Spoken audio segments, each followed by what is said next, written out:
Welcome to Chasing Fruit Loops. This is a Long Island-based show running out of Bobby Lacerra's Paradise Studios. This is where I get to sit and chat with the hottest and coolest cats I know. I'm Princess Jerry Cannoli, and tonight's guest is J. Cooch Lucchese? Is that right? Lucchese. Lucchese. Hey, how you doing? How you doing? I'm good. That's good. Okay, so I gotta know. I gotta know. Cooch. Yes. That's a female thingy name. Well, it's actually Chocha, but then the white bread way of saying it, I guess, would be Cooch. But it's How did where did it come from? What is your real name? My real first name is Jerome. Okay. But I don't use it. Okay. So back in 1987, I got a job while I was going to college at SUNY Farmingdale. I got a job at UPS loading trucks. And another guy who started the same day as me, his nickname was Dirtbag. His name was John O'Flaherty. He said, by the end of the day, I'm going to have a nickname for you. I was like, yeah, okay, whatever. Loaded my truck, got done. He comes up to me, points at me, he goes, Cooch. So what the hell is that? What the hell is that? He said, do you remember the movie Vision Quest that had Matthew Modine and Madonna? The high school wrestler with the mohawk, his name was Cooch.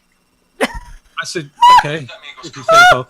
And what's weird is before that, I had a mohawk years before that. So anyway, I started hanging out with his friends, and he introduced me to everybody as Cooch. It carried over to my friends, my family, my coworkers, and then finally I was known around the world as Cooch. Oh my God. What's really ironic about it is the actor who played Cooch, my name is Michael Schofling. He was also played Jake in 16 Candles. He lives in my town here in Pennsylvania, in Greentown. He's a furniture maker, and his kids went to school where my son goes now. I'll be up there in about 10 minutes. I haven't met him yet, but he's the guy who played Cooch. I'll be up there in about 10 minutes. Okay, in your bio, it states that you wanted to be either a police officer, a commercial artist, or in the music industry. But it looks like you hit all of that. So how did all of this happen? Yeah, by the time I was 21. Yeah, I know. When I was in high school, I worked at Crazy Eddie's, and I used to do a lot of video stuff there and playing around with the video machines, and bought my first video camera.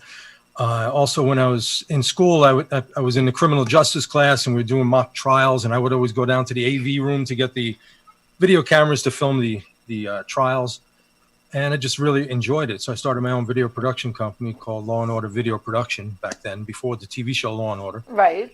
And I would go to different clubs and film the bands and offer it to them, and they'd pay me $30, $50 for the video. And then I became friendly with most of the club owners, and I would be in there filming the national bands too, just for my own archives, not for sale or anything. And some of the bands actually wanted the videos, and it was pretty cool.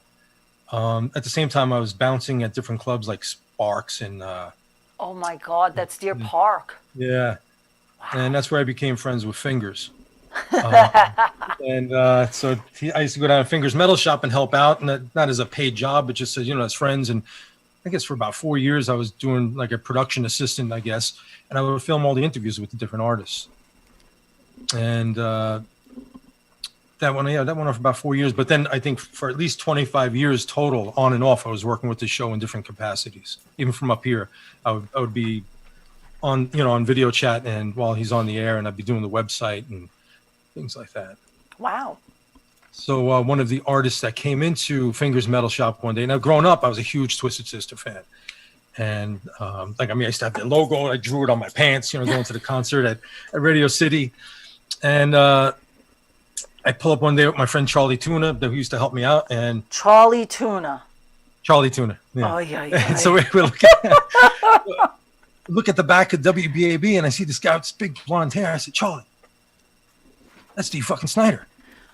And it is. I'm like, holy shit. So I was excited because he was like my idol growing up. Yeah. And so I go up there, I met him, and I filmed the interview. And during the interview, it actually happened to be the time when Ice-T came out with that song Cop Killer. And it was banned from everywhere because he was telling people to go out and kill a cop. Meanwhile, the guy now has played, 20-something years. He's played a cop on TV now. Yeah, Law and Order. Yeah. Was he a Special Vicks? Yeah, there's that Law and Order again. Yeah. So now, so Fingers, that one time, Fingers asked me to be on the air with Dee, because Dee's dad was a cop and I was a cop at the time. And so we were talking about this thing. About the song. We both had the same conclusion. Great band, shit message. And we became friends, and I started working with D from there. So you gave up police work for that, or did you actually retire with a pension? I got injured on the job, and I while I was out on the injury, I ended up enjoying the music industry a lot better. Yeah. Yeah. You got I some got to tour the resume world. there. This guy's bio is like intense. Um, Thank you. so, yeah, it's like I'm going through it and I'm like, I'm going back and forth. I'm trying to make notes and everything. I'm like, like, Most of the holy things do smokes. not go together. How does one person do all of this? You know, he's a cop. He's got his own thing. He's playing on the computer. And he, like, And I was a and teacher for 2 years. Oh, well, I didn't get that part. Or I might, no, I did get it. It's under when you work at Hendrix. Yeah, Hendrix okay. and New Horizons. Yeah, okay. Well, you just totally blew my mind. So, well, at least you have a pension and stuff like that. But, like a lot of people, like, as you know, we spoke, I did the tour thing myself. And there's a lot that goes on behind the scenes, and people really just don't understand it. So that's why when I saw that you were a tour manager, I was like, let me get him on so we can explain what really goes on back there, because it's crazy. It's Most people like, think it's a party. I mean, with a lot of bands, there is a party element to it. But working with Yes. Twisted Sister, working with D, it was no party. Just the only party was us joking around and messing with each other, Yeah. backstage. But there was no women and drugs and alcohol. no. It was Well, nothing D doesn't like that. drink, so Yeah. from what I mean, I D's understood. clean. Everybody in the band, they're clean. They're not, they're not a mess. Yeah. It's all about That's- business, and it's all about putting on the best show they possibly could. Like D, he's been married to the same woman. I guess I'm guessing like 30 something, 40 years. Right. 4 kids, 4 grandkids. Oy. Never once did I see him doing anything ridiculous. He's always been, that loyal, faithful guy. Yeah, he's the good guy. He does a lot of good stuff down here on Long Island too. So Yeah. you He's know, not I got the utmost stereotypical respect rock star. for him. So like, let's see. I'm like going through my thing here. While you were as a tour manager, what do you consider like when you're planning like the itineraries and everything? You gotta book the hotels and everything. You gotta get a cook. You gotta get this. You gotta get that. Can we go through it and give them a little bit of a rundown? Well, we didn't have like major tours. We would go out for weekends or a week at a time. I think the most we went out was a month at a time. Oh wow. But the first thing you look at is the booking agent's routing. Because sometimes they have some ridiculous routing where you're traveling 24 hours after a gig to the next one. Mm-hmm. You want to be able to, and then back the other way again. Yeah. So you're hoping the routing is great. So we always like beforehand, like usually we'd have the dates a month before, and I would call up the booking agent and say, listen, you got to switch these because, we can't possibly make it to the next gig, especially if you're on a van tour and not a tour bus tour. Like D and I would be driving, or or me and some of the other guys would be driving, and it's just you need sleep at some point. Oh yeah, big time. I mean, with us, we just jumped on the bus and we went to sleep. The guy would drive us all over, 16 hours, to the next place. It's nice and it's pretty cool in one place, and then you get to the next place and it's freezing cold. You're like, are you kidding me? When I first started tour managing, it was D asked me to do it for him after I produced D's radio show for a year, and then he asked me to be his tour manager, and I was like, I never did this before. He says, I'll walk you through it. It's easy. So and D ran things very militant. Everything had to go on time by the book. I mean, if he was told he's going on at 10:45, he's going on at 10:45 or we're out. Wow. So everything was by the book. So it was the best training you could have, having that type of regimen. Yeah, for sure. So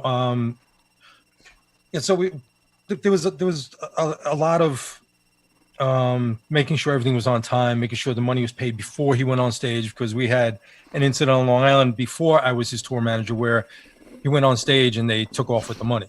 Wow. Yeah. So you make sure you get paid before you go on stage. Of course. That'd be a lesson to any newer artists out there. How about the recording sessions and meet and greets? Do you do all that stuff too? Well, I secured one record deal for D with Cooch Records for his first solo album. Cooch, He's Never Let the Cooch. Bastards Wear You Down, and so he made me executive producer of that album. So I had to do all, schedule all the rehearsals, recording, the studio for all that, the tapes, the the masters, all that stuff, mastering. Wow. Yeah. So And then the other thing that I was executive producer on was the Twisted tribute album. I put together the song for Chuck D from Public Enemy, and he did "Wake Up the Sleeping Giant," and that was D's favorite song on the album because he did it his style. He didn't make a copy of Twisted Sister. wow. Yeah. How about some? Let's talk about the Twisted Christmas. Well, let's go on to that one. So, what's the I don't know if all of my viewers know anything, because I have a very wide range of people. So let's talk about a little of this Twisted Christmas stuff. And so Twisted Sister would do a Christmas show.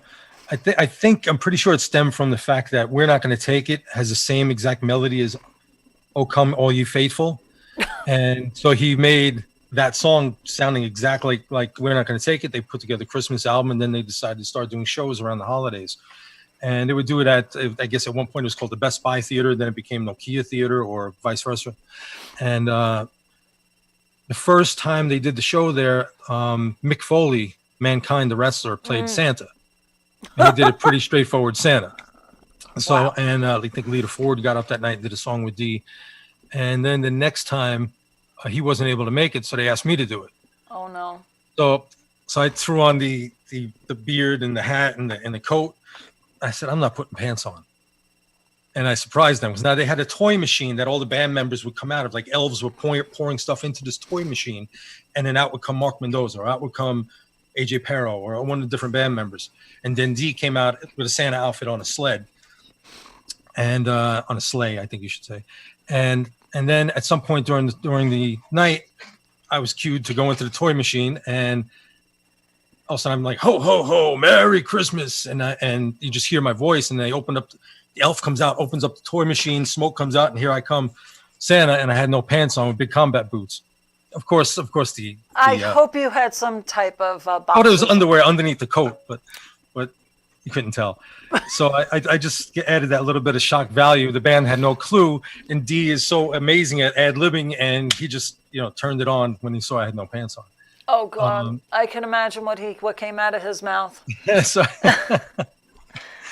Pantsless Santa, said, where you come from, Bermuda? Yeah, so, the pantsless Santa. We do have that video, don't we, right? Yes. Okay. Bob, let's roll that one so we can have a really good ha-ha laugh over here, because I want to see it. Man, I tell you, with that kind of response, I see us doing a lot of new material in the future. All right, but I can't because I love. What's going on? Everything good? We got all our instruments? We lost our guitar player now. This is becoming a very interesting night. All right. Well, it's time to do this next one. We got to finish this up. Where's Eddie? Who that? Ho, ho, ho, Merry Christmas. Holy crap, put them back in. Only half of them came out. Ho, ho, ho, Merry Christmas Eve. Hi, Santa. Where'd you come from, Bermuda? I've come all the way from the North Pole. I'll bet you're cold. He's got them hammocks on. Shrinkage.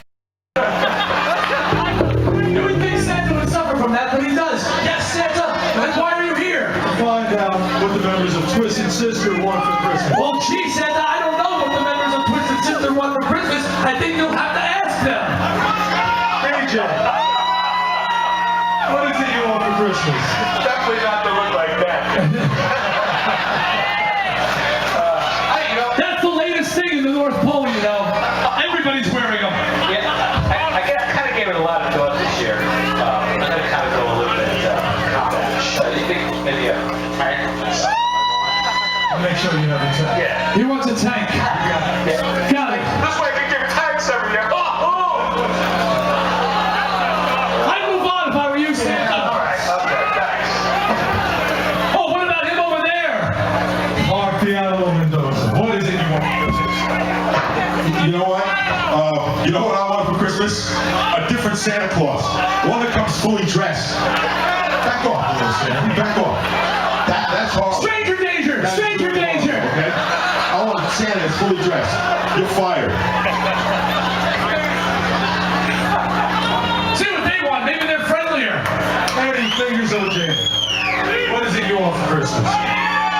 Just seeing you with your ho-ho-hos is Christmas enough for me.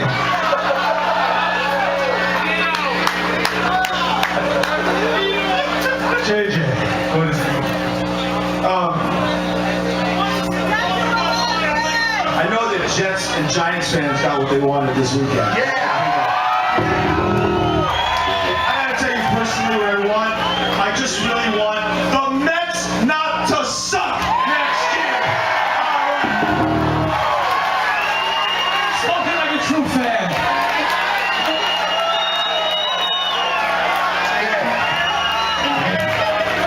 Leave Santa alone.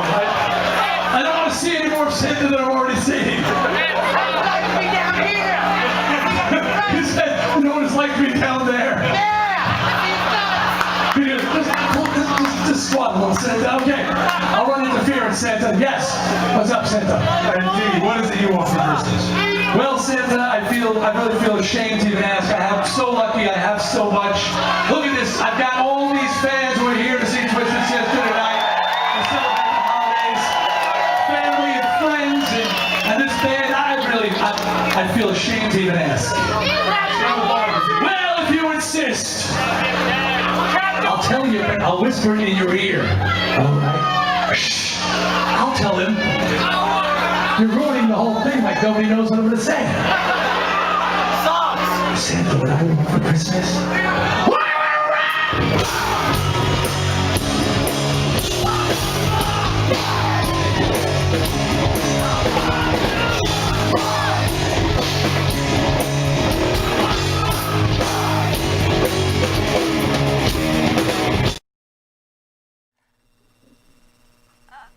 Yeah, I was trying to look up your little outfit there.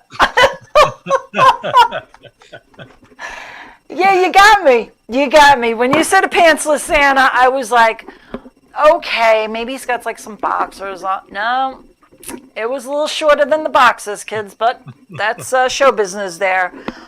Okay, we're going to take a commercial break so I can gather my composure and put my face back together, and we'll be back in a couple minutes.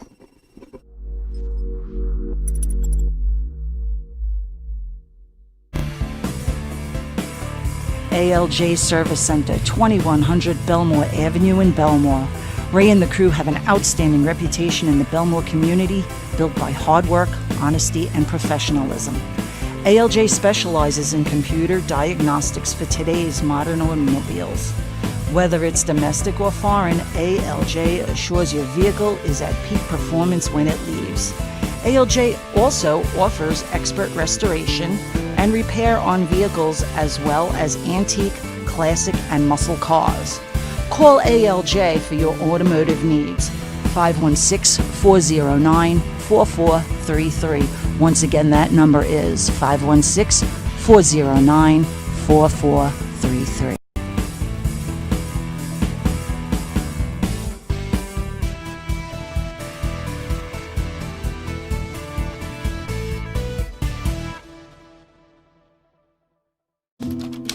This is Jerry Ann Casola. She has just finished working on a collection of short stories about the love and joy rescue animals can bring.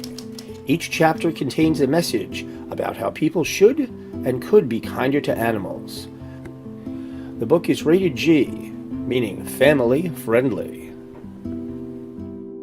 To order Life in the Pits, send $13 to paypal.me/Jerry Ann Casola.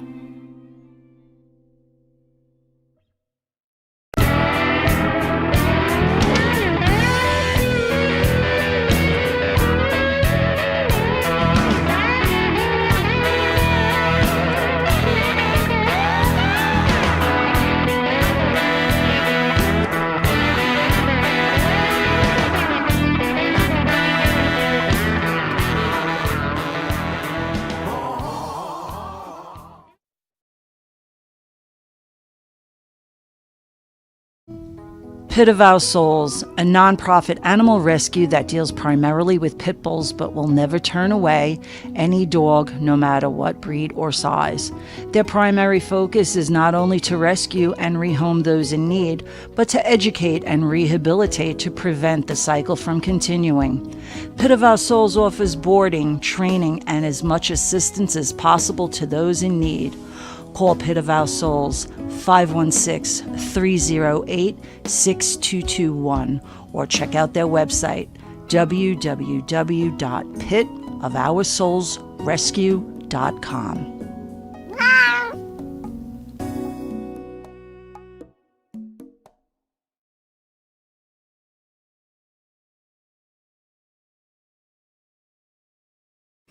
And we're back. All right, so you were going to say that you did a lot of the rock clubs? Yeah, I worked in a lot of rock clubs, whether it was DJing or being a bouncer or video production. Like Malibu, I did their TV commercial. That one was just recently featured on Showtime because they did a documentary on WLIR. And they brought in my commercial, and I'm watching it like we're about an hour and a half into it, watching it with my son. Also, we hear my voice. I was like, what is that doing on there? And my son it was pretty impressive for my son to see it. And so isn't it good, like when, your kids hear something that you did in the past and they're like, wow, that is really cool, Dad. Yeah, like a great experience I had 3 years ago when Twisted Sister's final show in New Jersey, it was at a little baseball stadium.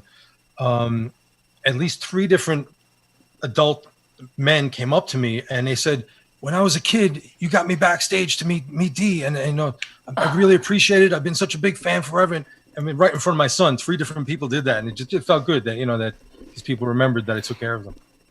That is awesome. Yeah, definitely.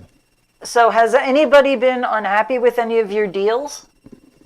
I mean, I didn't make that many deals. I mean, most of the deals were handed to me to run with, but no, all the deals I always made sure I would go back and forth to D with Cooch Records. He didn't want to do it at first, and it just every time I went back to him and went back and forth with his demands, they met them, and so he was happy to do it.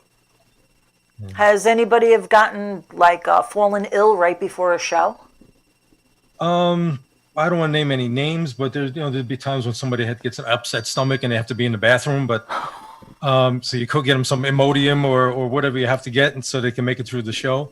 But nothing's ever happened. I mean, I think just once one of the band members had to go in for back surgery, so we had a replacement for a show. Oh, wow. But that's about it. It's been pretty smooth otherwise. Yeah, isn't that great when it goes smooth? Yeah, definitely. I mean, maybe a little something like ripping the pants or something happens on stage, but duct tape. Duct tape, for sure. Exactly. Believe me, I've duct taped my own. Bartending, you bend over, it's like, you're like, sugar. It's like, you get the bar rag, you got Charla lying out, tiptoeing, being all cutesy and everything, Meanwhile, I'm working in a strip bar. Did I say that out? Shit, I said that out loud. But a few years ago, I was driving down from here to Lido Beach for Dee's charity bike ride because I designed a logo for it for every year for the past 17 years.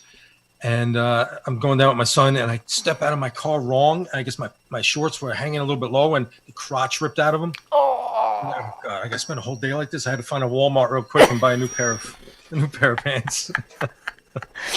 Yeah, I just basically duct taped a bar rag to the back of me. I went about my business looking like an idiot, but these are the things that you do. How about some of your greatest moments? You probably got stories beyond some There's funny stuff. tons of great moments, but probably one of the best when it's like a combination of dates leading, but it's all one giant moment, was when Twisted Sister got back together. Because I spent over 10 years tour manager for Dee Snider's Sick Motherfuckers, and and I was pushing for Twisted to get back together, being such a fan. And when they finally got back together, they held their press conference on the Intrepid, full makeup, and that was pretty great moment. That, and then they did the show for the the wives and children of the emergency workers who died in 9/11. It was called New York Steel. It was run by Eddie Trunk. And it was Overkill, Anthrax, Sebastian Bach, Ace Frehley, and Twisted Sister. Wow. And that was their first show back together. That's a cool lineup, man. Then to go on the road and to see Dee put on his makeup the first time, I was like, wow. It's just something that I saw as a kid on TV. And knowing Dee all those years, it was hard to relate the two, even though you heard him singing the songs, until you saw him put on the makeup. Yeah. That man's got some head of hair. Yeah. It's like, can it get any bigger?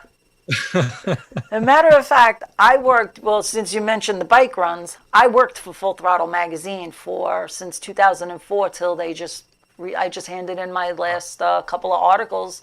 I think it was Christmas, and boom, Yeah. 16 years gone. with 16 years. So you know the Full Throttle crew too. Yeah, I do, yeah. I was the one with the bad advice column. Mistress turned princess. Actually have the ones that we advertised in. Right, exactly. My air out your laundry's in there. Okay. 'Cause we did an article for Fingers Metal Shop in there every month for a couple of years. And so, because I was doing his website and everything, so I was advertised in it also. Wow. So while you're on the road and you're doing this and you're doing that, you're also Mr. Computer Guru with the graphics, the video, the animation, tour press passes, merch, flyers, logos, yada, yada, yada. So basically you're self-taught, and then you went to school? Yeah, I consider myself a Mac expert. Yeah, that thing talks back to you. What's that? That thing talks back to you. Yeah. My sister has one, and she's like, "Good morning, whatever," and good morning, and it's like turning itself on, and I'm just like, wow. Like, So I'm all self-taught. I actually started on a Commodore Amiga video toaster. That's how I did all my video production, all the different wipe effects and things like that. And from there, I ended up getting a Mac emulator on that machine, and then I went to a full-blown Mac. After becoming friends with Dee, I was never on the internet before, and I was in his basement. We were working on something on his computer, and it was a Mac, and he gave me my first AOL screen name on his computer. And so that was my introduction to the internet. And then once I became his merchandise company, I started designing the shirts and just going further with it. And I ended up getting my own Mac and having my own AOL, my own screen name, and went from there. But I taught myself all the graphics programs, video programs, word processing, all different types of things. And I decided to go to Hendricks Institute for Graphic Communications. And the first day I was there, I realized I knew more than all the teachers, except for the Flash teacher, because I didn't know Flash yet. So I set a goal for myself that I'm going to teach at the school. And by the 5th month of a 6-month full-time course, I became a full-time teacher. So I would teach 3 days a week. And on the weekends, I was on tour with Twisted Sister. you are one cool cat, you know that? You are just a cool dude. You want to see my animation? My animation consists of drawing and flicking the pages. That's how it started. Yes, that's how I do it. I would be teaching. I wasn't the suit and tie guy. I would go in like Hot Topic clothes, big giant pants, big shoes, and I would teach a class. I was the cool teacher. Of course, I could see that, definitely. How long you been up in Pennsylvania now? 13 years. Wow. Yeah. It's a big change, right? Yeah, I got so sick of the traffic and the taxes. I mean, went from a $13,000 taxes on Long Island to $1,500 for twice the property here. Uh-huh. Yeah. And Going traffic, somewhere is looking real good. Rush hour is 1 car in front of you and 2 behind you. Wow. Yeah. So what are you doing up there now? You got a big piece of property? Yeah. Well, we had a summer home here growing up. Oh, wow. My parents, that burned down. My parents built their dream home, and that's on 3 lots of property. The next 2 lots over, there was a house on it, and it went up for sale. So I bought it. So we've got 5 lots across, and it's just you live beautiful by up here. mommy. Yeah. You live by mommy. So my son could be close to. Well, my dad yeah. passed 2 years ago, but we got to spend time with him, and It's a different way of life. It's better. It's better than the rat race for sure. Definitely. You know, I mean, it's I would love to get out of Dodge. I can't do it just yet. You know, the retirement isn't kicking in right now. you pay all that money for the luxury of traffic. And I drive a big truck. Yeah. Yeah. So, yeah. Thank God I got gas the other day for $1.59. I stopped in the middle of 110. I was all the way down by the water on 110 over in Huntington. By it was Coco's. We were down Yeah, I by remember that. that. So we're driving back, and I see this gas station, and I jammed on the brakes. I go, Uncle Ralph, it says cash. You got cash? And I'll take the money out of the bank. He's like, here you go. I got it for $20, man. I'm like, holy smokes. I just totally topped this piggle. I better not say anything bad about the truck because every damn car that I've ever had is haunted. So she's a good girl. We'll leave it at that. So, what do? You tell us about WebVantage, your company. I do web design and graphic design, animation, video production, voiceovers. For mostly with in the music business, but I also do mom and pop stores and nonprofits and different corporations. Right. Wow.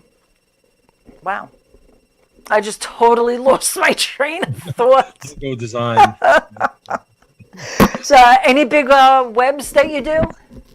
I mean, I've been doing more voiceover stuff now. I mean, I was doing Dee Snider's site and a lot of different artists. Right, and I'm doing Billy Mirror and the Hitman right now, who I manage. Right. Billy Mirror, he's a comedian and singer, and he does. Hey, he put together didn't you a book big them band with show. me? Didn't you book them with me? Yes, in September. And he used to be on the Howard Stern show. He was like the voice of Ozzy and David Lee Roth, and he puts on an incredible show. It's worth seeing. So he'll be fun to have. Definitely. How about how's the voiceovers going? What do you actually? The thing I'm doing the most is for different tours. Like Leonard Skinner, Kid Rock, Korn, Disturbed, Breaking Benjamin, The Who, all different bands like that. Jason Aldean. What I do is I put together a little graphic video of the guitar they're giving away, the CD they're selling for charity, and they're raising money for Shriners Hospitals for Children. Sometimes different bands have their own charities also, sometimes St. Jude. And I just lay down the voiceover and send it out to them, and it's played on their whole tour up on their screens. Well, if you ever need a very whiny sounding chick, you could call me. No, actually, I did one of the commercials that we had. I did the Pit of Our Souls and ALJ Service Center, and I used my sultry voice. It's good. Yeah. It goes over sometimes, except for when you're job hunting. It's not a good thing to use. You set up another video for us, right? Yeah, it's one of the videos I was just Okay, let's talk a little about that. This one was for Leonard Skinner. It was one of the most recent ones I did. I think I've been doing it for about 5 years now. Okay. And it's for Shriners? Hospitals for Children. They're raising money selling CDs for Shriners Hospitals for Children. That's cool. Let's watch the video and then we'll come back. Okay, you got it.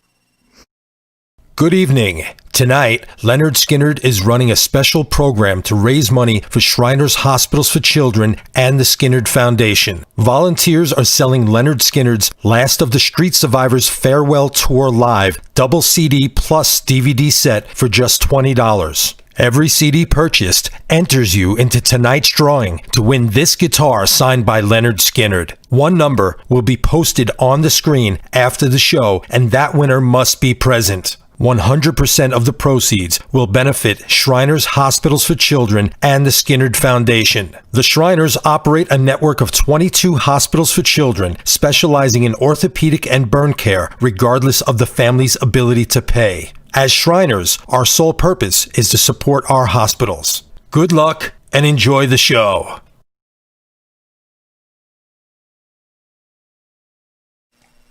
Wow, that's really cool. I just started to do some slideshows because we call this slappy because it's going to get slapped one day. It always gives me a problem. So we just not going to.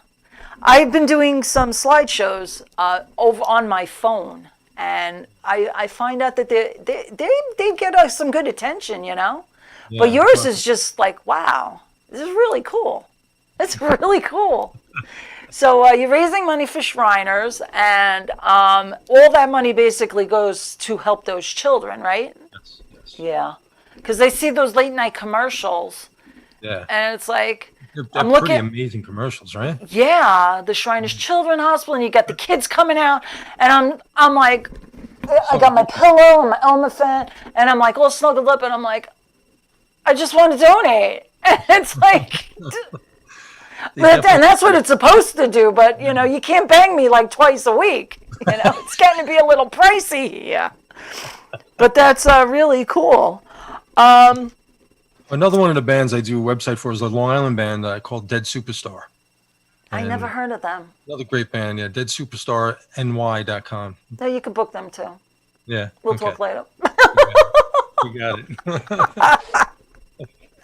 And what kind of music do they play? Metal. Like the heavier Put stuff? a little nice rhythm to it. Yeah? Yeah. Oh, cool. Very Yeah. cool. Anybody else? I mean, I used to manage Bile, and I used to do their website years ago. They were in the movie Strangeland, D. Snyder's Strangeland, which I had 2 small parts in. Yeah. Tell us. Come on. Uh, I don't want to come on. I don't want to pull. I was always, while I was managing Bile, I was always pushing him towards D, and then he just loved the one track, and they were very entertaining on stage. They would wear costumes and latex faces and all crazy stuff, and he just thought it'd be perfect for this one scene. There was this club called in the movie called Zabalba, meaning the entrance to hell, and it was kind of like in the club was an old church like the Limelight, and so they had him up on stage there, and they decided to put me in the band for the show, and I had a ski mask on, and I was also the bouncer at the front door of the club in the movie. Oh, wow. That He is barely cool. can see me, barely knew it was me, but it was me. But you're there. You got your name up there, right? I got my $75 for the day, and you know. Oh yeah. I think they're paying more now, so you know you might want to get into the Actors Guild over there. Yeah, but it was a great experience. We the band and I we rented a Winnebago, and we drove out to Colorado to Denver to do the shoot. Oh wow. We drove back. It was a lot of fun. Crazy stuff. Crazy stuff. Busy. Yeah. How do And you- one how do you- member of the band, he then started a band called Creep, and he was also in. I'm trying to think of the name. Oh, Three Little Pigs was the name of that song. Green Jello. He was in Green Jello for a little while. Never heard of that one. Green Yeah, Jello. he's- That's he a was- new one. He was working the stage for Skid Row for years, and now he's with Tesla. Oh wow. Doing their stage, yeah. Those are 2 good bands too that I like. Tesla, Skid Row, yeah. Yeah, good old Skid Row. This party's over, so you know what I'm talking about. This is so awesome. We're going to take a commercial break, and we'll come right back.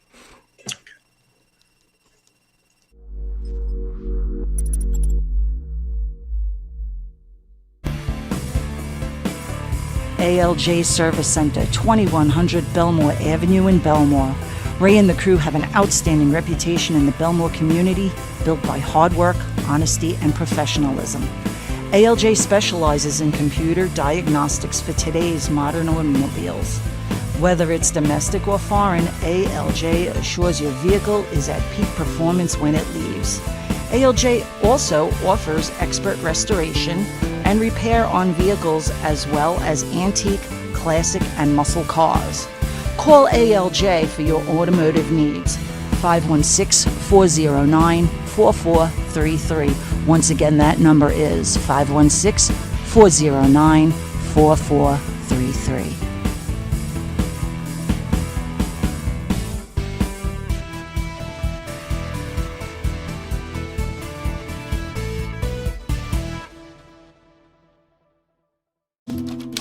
This is Jerry Ann Casola. She has just finished working on a collection of short stories about the love and joy rescue animals can bring.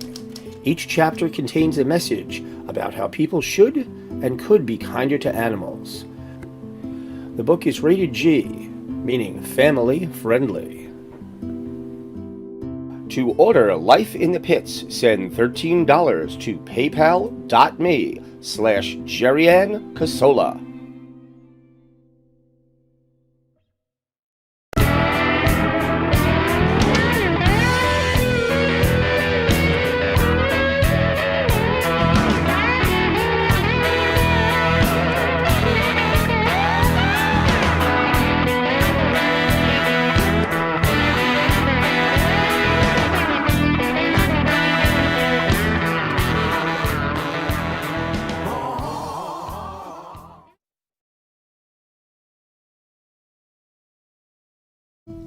Pit of Our Souls, a nonprofit animal rescue that deals primarily with pit bulls but will never turn away any dog, no matter what breed or size.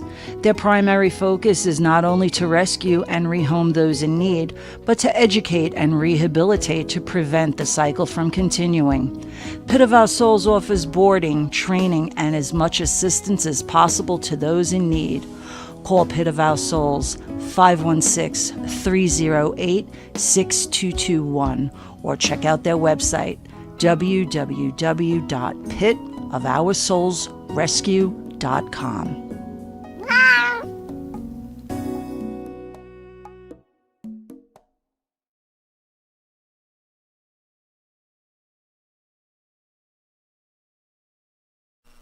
And we're back with Cooch. I'm telling you, I'm glad I contacted you, and I'm really glad that I got you on because, we're just laughing and having a great time, and I think I'm pulling out a good interview. I hope I am. You're doing a great job. It's not stiff. It's like shooting the shit with a friend. Yeah. Right. I don't like stiff. I don't like it, I'm glad that I have to research. I'm glad that I get the bios. And then I get to actually customize it to every single guest. It gives me, a little bit of an outlet, and I could also be myself here. So I let my hair down. It's too hot. Would you ever go back to touring? I don't know. It's the reason why I don't tour anymore is because I have my son. I wanted to be in his life. I didn't want to be on the road and just see him once a month or something like that. I wanted to be in his life and make sure I guided him in the right direction. Well, you said he got a job, so far so good. Thank you. And it's definitely that's more important to me than making the big money or being out there with the bands. I still work with different bands, but just not in that capacity. Would I do it again? It has to be the right situation. I wouldn't want to be on the road for months at a time. If it was weekends or a few days a week or something like that, I'd do it. How about a summer tour? How about a summer tour and you can take them with you? Yeah, put him to work. He has worked. He has worked with the bands, helped out with the band, pumping cases and things like that. But but he's it's definitely not something I want to do full time again. Yeah. I remember pulling those. Get it up into the truck. Get it up in the truck. I'm like, all right.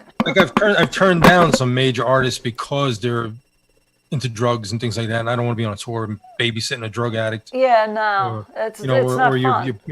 After being a police officer, you know what to watch out for. You don't want to be on the tour bus and you get pulled over and he puts the stash into your bag. Yeah, that's not what I want. Yeah, that's like when I was at work. It's like I just looked at somebody and I'm looking at my boss. My boss is like, "What's wrong?" I'm like, "That person is freaking whacked." He's like, "How do you know?" I'm like, bartending 35 years, you think I don't know what's going on? Exactly. Exactly. I did drink behind the bar for a while, and then I just stopped. And then, now you're in the bar, and you're washing glasses, and you can hear from either side of the room, and you know what's going on. And you know what? I like that power. Yeah. So I stuck with no more drinking behind the bar, and I did it for many years. Yeah. And I love it. People don't realize how much you learn about human behavior working in the clubs, being a cop, being a tour manager, being on tour. You get to observe so much human behavior that nobody else does. Yeah, you'll see me sometimes and I'll be like, and I look like the confused dog, and my friends at work, they'll be like, "What's wrong?" And I'll be like, "When we go to lunch, I'll talk about it." I'm like, I can't. I gotta draw a blind eye sometimes, It's not my job to do it, you know. It's not my job to report it. I had a girl, she was falling asleep right there as she's counting pills, and she's like, and I'm like, she got track marks on her arms. Give me a break. Get it out of here. And it took a month before they decided to get rid of her. Yeah. I'm like, you kidding me? Anyhow, I think we are at that wonderful time. And, you know, the time now, the end is near and all that stuff. I want to thank you once again for being on, and I really appreciate you being here. Thank you. I It's said, fun. thank you. As I said in the beginning, there is a lot that goes behind the scenes, and I just kind of wanted to get it out there. Yeah. And you brought some cool things out to us. I need to take the opportunity to thank my sponsors, Ray from ALJ Service Center in Belmore, Russ and Joanne from the Hitman Blues Band for help keeping my show going. Of course, I got to thank Bobby Lacera for keeping the magic alive. And to my viewers, because without your weekly attendance, I wouldn't be here. Anyway, again, thank you, Cooch. Cooch, I call you Cooch now. Went from Cooch, it's Cooch, whatever.